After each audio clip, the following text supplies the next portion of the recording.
आदरणीय कलेक्टर साहब, कुछ तो करिए। ऐसा ही चलता रहा तो हिंडौन का यह मुख्य बाजार वीरान हो जाएगा। महोदय, सच मानिए, इसी कटरा बाजार से हिंडौन शहर की पहचान है।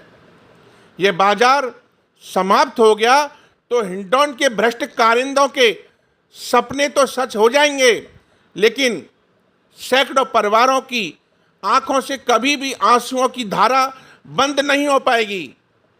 मौजूदा दिनों में इस बाजार की जो नारकीय तस्वीर दिखाई दे रही है, जब से 17 करोड़ की सरकारी रकम खर्च कर हिंडौन के खारी नाले का ढकाव किया गया है, तब से इस बाजार के बुरे दिन आ गए हैं। इस बाजार के परेशान दुकानदारों और शहरवासियों ने कई बार बाजार बंद कर धरना प्रदर्शन, पुतला दहन और भी न जाने किस किस प्रकार के विरोध कार्यक्रम किए हैं, लेकिन जिम्मेदारों के कानों पर जूं नहीं रेंग रही। हर बार 2-3 दिन की दिखावटी भागम भाग के साथ आश्वासनों की लॉलीपॉप थमा दी जाती है, लेकिन बाजार के नरक जैसे हालात समाप्त नहीं हो रहे। वर्ष 2024 के अगस्त माह के दूसरे सप्ताह में हिंडौन में बाढ़ आई थी। तब इस बाजार में आपसे पहले के कलेक्टर और भरतपुर के संभागीय आयुक्त SDRF की नाम में बैठकर आए थे। बाजार से बाढ़ के पानी की निकासी के लिए खूब माथापच्ची हुई, लेकिन खारी नाले के आगे किसी की एक नहीं चली।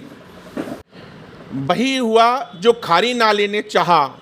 करीब 10 दिनों तक पूरा शहर पानी से घिरा रहा।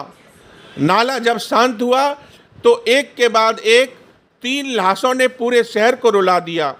सच मानो, हिंडौन अभी भी रो रहा है। आखिर इस नरक से कब निजात मिलेगी? कटरा बाजार में हर सुबह ऐसे ही नारकीय हालातों से दुकानदारों और राहगीरों को जूझना पड़ रहा है। पहले के कलेक्टर हिंडौन के इस दर्द को बखूबी जानते थे। कई बार दर्द की दवा देने के प्रयास भी किए, लेकिन मर्ज अभी भी बरकरार है। आपसे आशा है, आपने IIT मुंबई से BTech की डिग्री प्राप्त की है। इंजीनियरिंग में आप उच्च शिक्षित हैं।